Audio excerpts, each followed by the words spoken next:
The views and opinions of this program are those of the hosts, guests, and callers. There is substantial risk of loss in trading futures and options, which you should carefully consider prior to trading. Make sure to subscribe to the Market Talk YouTube channel. You can watch our latest interviews with top market analysts in the country, find bonus content, and much more. It's easy. Just go to youtube.com/@MarketTalkAg and hit the subscribe button. Or you can search for Market Talk Ag on YouTube. Well, we are counting down the days and the sessions until we get to Thursday's USDA quarterly grain stocks and prospective plantings report. We also have to think about, though, it's the end of the month, end of a quarter. So there is a lot that is going to be thrown at this market trade here over the next few days. And we're going to talk about what we saw with Monday's action and get some thoughts and perspective here on the show with John Heimberg from Total Farm Marketing. John, thanks for joining us. As always, hope you had a great weekend watching basketball, maybe like I did. I guess it'd be better than maybe watching the markets on Monday. Just not a lot of fresh news. I mean, a decent day in the soy complex and a decent day in hogs. Everything else was pretty quiet to start the week, John. Yeah, it really was, especially that corn market today was an absolute, basically a snoozer in terms of its trade and movement and just looking for direction. Wheat market faded off its highs, but still at least hung on to some gains today. And then you got to give the bean market credit, especially that bean oil market. Strong move higher in bean oil, palm oil prices continue to climb. And that also comes over from that energy market, dollar plus in crude. And that seems to be probably of the two. We used to talk about corn and crude being tied together, and now it's more bean oil and crude are tied together based on the biodiesel side, the edible oil side, that type of connection. And with crude continuing to climb, that pulled that bean oil market right back up, gave beans some boost, got back most of those losses from Friday's rough session. Yeah, and looking at this market, it was a rough way to end the week Friday in that soy complex, getting some of it back, getting us back near some of these moving averages that I think are going to be key. And one has to wonder if this soy trade, though, is going to be just positioning and what we need to do risk management-wise heading into a set of USDA reports that are known for their surprises, John, and there's some whisper out there in the trade that there might be higher corn acres and lower soybean acres than we're expecting. So I know that's on the back of my mind anyway right now with this soy complex, John. It is mine as well. That's still one of the things we're going to have to watch this week is, what's going to be this initial acre mix that could be out there. And I don't get a big impression that we've got a lot of acres shifting around. But again, we saw some decent weather in the fall, allowed field work to get going, got some really early go on some things here for this last round of storms kind of came through. So it might very well open this thing up to see a few more corn acres come into play here and take away from those beans. Now, bean supplies still are modestly tight at the 300 million bushel carryover window. So if we see some acres drop off, that could cause some movement in this market. Funds are still heavily short all three of those grains, corn, beans, and wheat. So that was maybe some of it today too, is seeing some short covering, preparing for that report. As you stated in the intro, end of the month, end of the quarter also this week as well. So some of these balance sheets look pretty good sitting on the short side of this market for a long time. That might be a great window to take some profits here. We get a number on Thursday, resets the goalpost so we can come back on the first trading day of April and then kind of focus on where this market wants to go then, at least in terms of what the funds might be thinking here. So that sets us up for a choppy week overall in my mind, just trying to figure out what direction this market wants to lean. And again, probably still seeing some short covering as we go just to take some of that risk off the table. Well, I have to think here too, with a choppy week and potential volatility ahead, John, we know we can't outguess a USDA report. We could try, but it's probably not going to end well. So realistically, risk management here in the grains, anything changing for you? Any thoughts that farmers need to think about here ahead of a USDA set of reports that are always known to have their surprises here, John? This is a report sometimes, and these grain stocks as well as these acre number reports are big movers because they can come in well above or below expectations. And that grain stocks number could be a bit of a sleeper on these reports too. Where has been the usage for corn? Where's the usage been for soybeans? Typically, we know the soybean usage based on export inspections, crush numbers, things of that nature. But corn's always got that feed component to it that could throw things off a little bit as well. So those things can come into play here. Next thing you know, we're off 100 million bushels here or there on those grain stocks, especially in corn. You can see something really move a little bit given the positioning of the marketplace. So when you go into these reports, again, they're goalpost setters. That's truly the way I'd look at them. I can't really trade them, because you just don't know. I mean, you can get lucky and hit, black or red on a roulette wheel, same way you can with these reports at the same time frame. So what's a producer do? Look at the value. Where's the biggest risk to you? If I got corn in the bin or beans in the bin, pick up a short-term put underneath of it just in case we get a negative number in one of those two or both of those markets and we see things really spiral out. I'd rather be wrong watching a put go worthless and my bushels go up than not have anything in.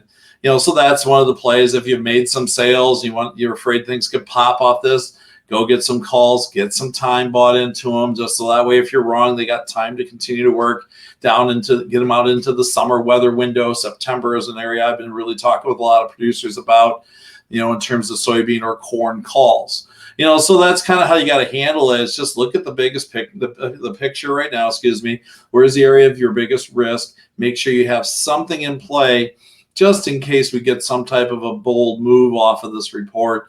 And when the history kind of shows that these reports, especially that June one, when we do get the final planted acres, are the more volatile of the reports during the entire marketing year that the USDA puts forward. Weather is a little bit of a talking point here this week. We're getting some good moisture in parts of the Midwest and plains that is definitely needed, whether it's snow or rain, however it's falling, we're getting it right now. So I have to think that's going to be good in the long run here for soil moisture as we head into planting. But on the flip side of that, John, in KC wheat country, temperatures could get down there a little bit, maybe nip some of that KC wheat here this week. So have to wonder, thinking about this wheat complex as a whole, if that is something that could give us a little bit of added support across wheat futures this week, John. Yeah, that very well could. That'll be something we'll need to watch. Again, we always try to kill the winter wheat crop about 3-4 times a year, and this might be the next round of that attempt. As you see, snow moving down into those southern plains. We'll see if that materializes. We talked about this about a week or so ago, and the temperatures weren't as bad as they thought they'd be, and the market reacted accordingly. I'd say that was probably one of the limiting factors in the corn market today overall too, is just the fact that key areas or areas that have been dry that show up in those drought monitor maps are getting some type of moisture. We'll see how much and who got the most and the impact of it here over the next couple of weeks as we see the drought monitor maps. But it's at least getting that soil a little bit ready for the spring corn planting. When it comes to wheat, again, we'll just have to see how things play out. The wheat market looks like it wants to get into a bit of a sideways fashion again here too, very much like corn. It's just a lot wider trading range. You got so many geopolitical things that we keep on the radar. Obviously, there's kind of little escalation and tensions in the Ukraine. I think it's kind of helped push some of these wheat prices a little bit firmer, at least held some gains in there. But at the same time, how far can you stretch it given global wheat prices, the strength of the U.S. dollar in this window as well? Those things all kind of come into play. So right now, at least when I look at those cereal grains, corn and wheat, I like those February lows for corn, at least for a short-term low. And here now we're building towards where we'll see how far it wants to go. That'll come down to the spring planting and weather and things of that nature. I kind of like to turn in the wheat market a little bit back here 1st of March. We're working off that set of lows. Now we'll see if it can hold together. Obviously, wheat harvest is coming up down the pipe here in the next couple of months, and then we got to really see what happens on the trade front overall. So at least those two markets, right now look like we got a little bit of a bottom in. We'll see if that can hold in here. I'm not expecting any big rallies as we've seen in corn. It's been a very hard 30-cent rally to get to this point. Lastly, on the grains, I didn't touch on it too, but even beans have had a nice turn here based off that bean oil move. But the problem with beans, it still concerns me. We still got another 30% of that Brazil crop coming. Then we start harvesting the Argentina beans, which should be over 50 million metric tons to absorb that hole from the Brazil crop that's a little weaker. Both of them right now, in terms of bid prices on the export market, are still well below U.S. beans. I look at last year's chart. We rallied kind of into the report that we're seeing on Thursday, followed through for a couple days on some mild gains. Then we hit this about the 15th of April, and we just rolled the bean market over all the way down into our May low. So that still keeps me cautious. Again, that competition, that lack of demand concerns that are in the marketplace could still weigh in this bean market over the next 6 to 8 to 10 weeks. And real quick, I'm glad you mentioned demand because you and I haven't talked about that a lot here lately. I know corn inspections look pretty good on Monday. They continue to run fairly strong, but everything else is struggling a little bit with demand here right now, John.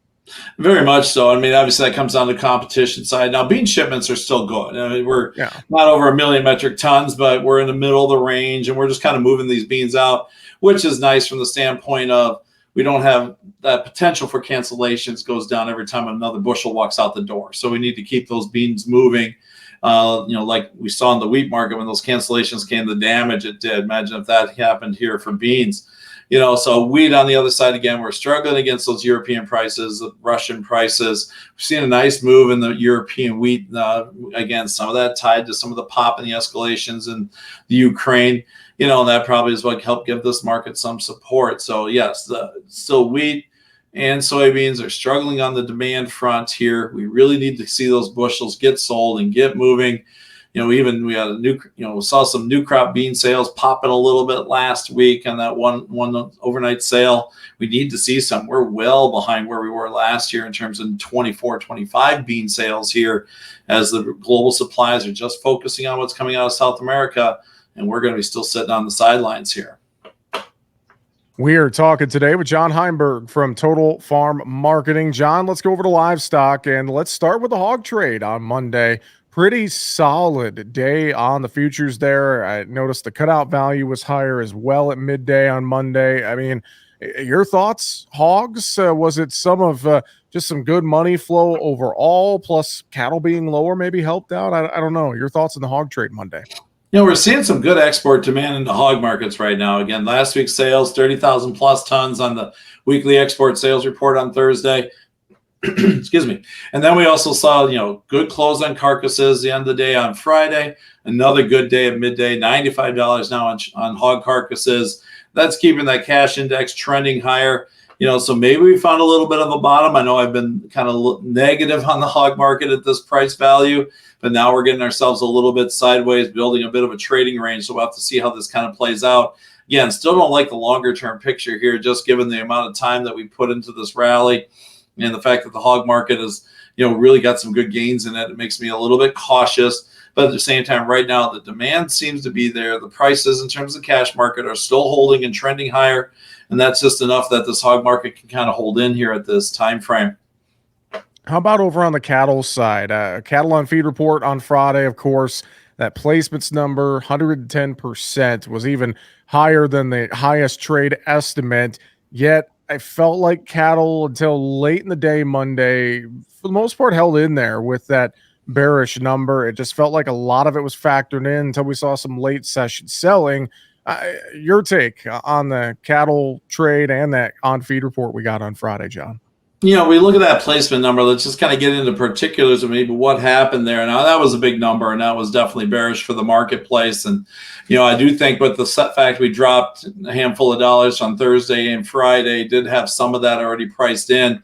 But let's go back and look at the weather. January, we have brutal cold weather, snow, things of that nature. That totally shut placements down. That's why we saw that January number as light as it was in terms of expectations. As soon as we got to February, the weather warmed up very, very quickly, and these feedlots got busy getting cattle into the lots. And that's where that jump in the placement number came from. Now, again, still a little bigger than we anticipated. Obviously, the market was thinking around 106. High end of that was 109, and we come in at 110. So that was a pretty bearish number overall. Market, I thought, handled it well, at least today. We'll have to see how things trade out, as we get into the next day or so. We did see that big gap on the open this morning in both lives and feeder markets. Then we held some pretty key support, at least in live cattle. Looking at the June contract, we got the 200-day moving average down here at the lows of the day. It's dug its heels in there, started climbing, went back and refilled the gap. Now, we did kind of drop back to the bottom of the trading range a little bit towards the end of the day. Makes me a little antsy for tomorrow that maybe we see some follow through.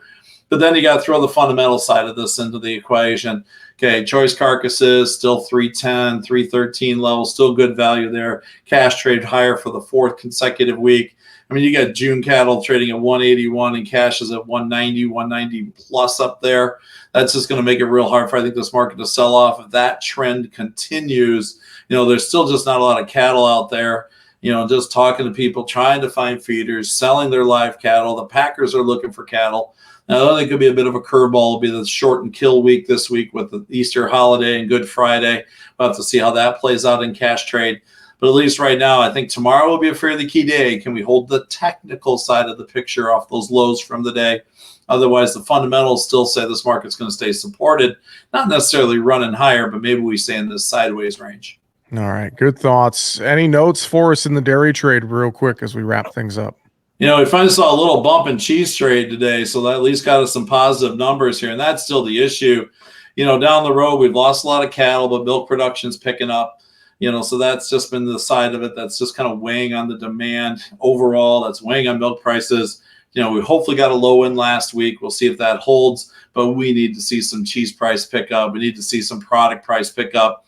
And so far, that's the biggest thing that's been lacking this market. Even though we got lower milk supplies due to lower cattle numbers, we don't also have the demand to help move that product along. John, final thoughts from you? Anything else you want to mention or reiterate to folks today? Just again, getting ready for Thursday. Look at your areas of biggest risk. Get some protection underneath them. Sometimes I say the term is going naked into these reports can be painful, especially if things go against your position. For farmers, that your position in this case, if you got the bushels in the bin that you are long this market, make sure you got something underneath that just in case we get a heavy number. If we're wrong, put goes worthless. You're out a few cents in the cost of that option, but you got unlimited upside for your operation. John, if folks want to reach out to you, ask some advice, ask questions, I know they could do that there at Total Farm Marketing. Multiple ways to reach you. How can they get a hold of you, John? Sure, love chat with them anytime. Give me a call, 800-334-9779. Shoot me an email at johnh@totalfarmmarketing.com. And again, that website of ours, totalfarmmarketing.com. With that, John Heinberg at Total Farm Marketing. Always good to talk with you, sir. Have a great week, and we will talk to you next week. Sounds good. Have a great week, everybody. That's going to do it for the show today. Find us online at markettalkag.com. I'm Jesse Allen. Have a great afternoon.